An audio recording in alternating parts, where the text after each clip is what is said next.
Oke, kali ini gue akan bikin video unboxing lagi. Gak belanja online lagi biasa. Karena selama ini gue belum pernah belanja di Lazada. Jadi ini gue belanja di Lazada ya. Ini tapi sebenarnya yang kedua kalinya sih. Yang pertama gue lupa waktu itu bikin video unboxing. Jadi yang kedua ini aja lah gue bikin video unboxing. Ini dari JNE. Ini alamat gue nih, jangan ya gue tutupin. Ini gue COD ya. Cash and delivery. Oke, sekarang langsung aja kita buka. Ini yang ngirim JNE.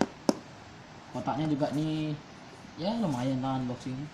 Sebenarnya sih nggak kayak gini, cuman karena JNE-nya mungkin ditimpa-timpa kan, jadi ronyok.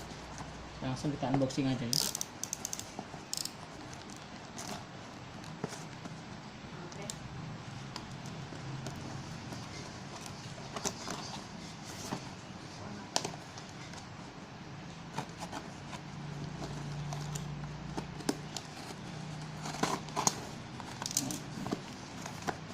Ini dapat apa ya ini sebentar.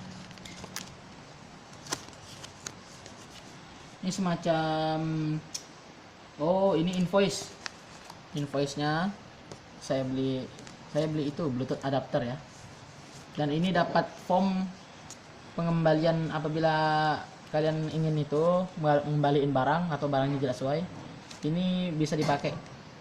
Jadi ini jangan sampai hilang. Untuk garansi juga ini ya. Oke, langsung saja kita ke barangnya ya. Nah, ini yang gue beli. Bluetooth adapter. Untuk itu apa namanya? Converter dari mobil ke handphone ya. Oke, ini aja. Sekian dari video saya. Terima kasih yang sudah menonton channel saya. Silahkan di like, comment, and share ya.